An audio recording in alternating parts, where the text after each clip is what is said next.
KaraokeBooks. The Prince and the Pauper. Written by Mark Twain. Audiobook. Chapter 9. The River Pageant.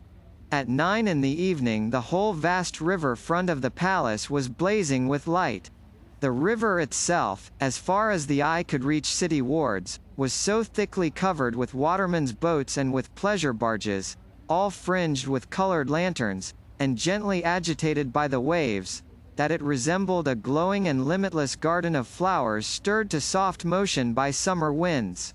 The grand terrace of stone steps leading down to the water, spacious enough to mass the army of a German principality upon, was a picture to see, with its ranks of royal halberdiers in polished armor, and its troops of brilliantly costumed servitors flitting up and down, and to and fro, in the hurry of preparation. Presently a command was given, and immediately all living creatures vanished from the steps. Now the air was heavy with the hush of suspense and expectancy. As far as one's vision could carry, he might see the myriads of people in the boats rise up, and shade their eyes from the glare of lanterns and torches, and gaze toward the palace. A file of 40 or 50 state barges drew up to the steps. They were richly gilt, and their lofty prows and sterns were elaborately carved. Some of them were decorated with banners and streamers, some with cloth of gold and arras embroidered with coats of arms, others with silken flags that had numberless little silver bells fastened to them, which shook out tiny showers of joyous music whenever the breezes fluttered them. Others of yet higher pretensions, since they belonged to nobles in the prince's immediate service, had their sides picturesquely fenced with shields gorgeously emblazoned with armorial bearings. Each state barge was towed by a tender. Besides the rowers, these tenders carried each a number of men at arms in glossy helmet and breastplate, and a company of musicians. The advance guard of the expected procession now appeared in the great gateway, a troop of halberdiers. They were dressed in striped hose of black and tawny, velvet caps graced at the sides with silver roses, and doublets of murrey and blue cloth, embroidered on the front and back with the 3 feathers, the prince's blazon, woven in gold. Their halberd staves were covered with crimson velvet, fastened with gilt nails, and ornamented with gold tassels. Filing off on the right and left, they formed 2 long lines, extending from the gateway of the palace to the water's edge. A thick rayed cloth or carpet was then unfolded, and laid down between them by attendants in the gold and crimson liveries of the prince.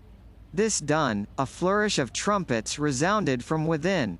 A lively prelude arose from the musicians on the water, and 2 ushers with white wands marched with a slow and stately pace from the portal. They were followed by an officer bearing the civic mace, after whom came another carrying the city's sword, then several sergeants of the city guard, in their full accoutrements, and with badges on their sleeves, then the Garter King at arms, in his tabard, then several knights of the Bath, each with a white lace on his sleeve, then their esquires, then the judges, in their robes of scarlet and coifs, then the Lord High Chancellor of England, in a robe of scarlet, open before, and purfled with minever, then a deputation of aldermen, in their scarlet cloaks, and then the heads of the different civic companies, in their robes of state.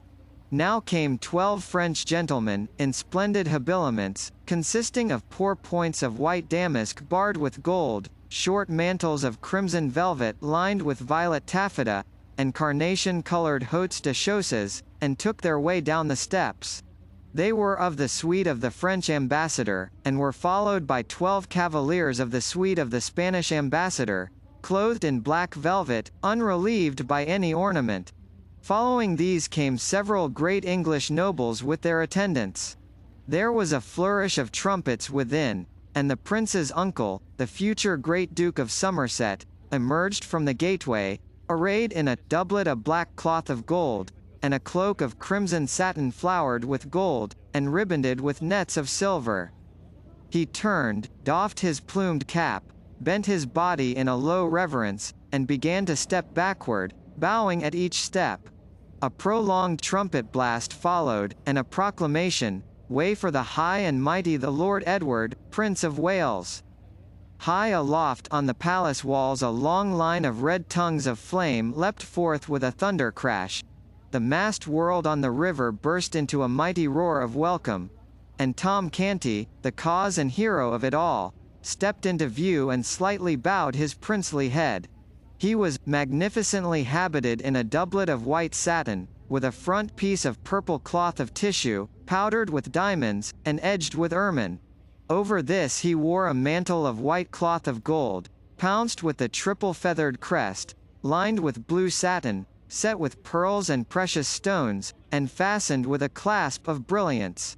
About his neck hung the Order of the Garter, and several princely foreign orders, and wherever light fell upon him jewels responded with a blinding flash.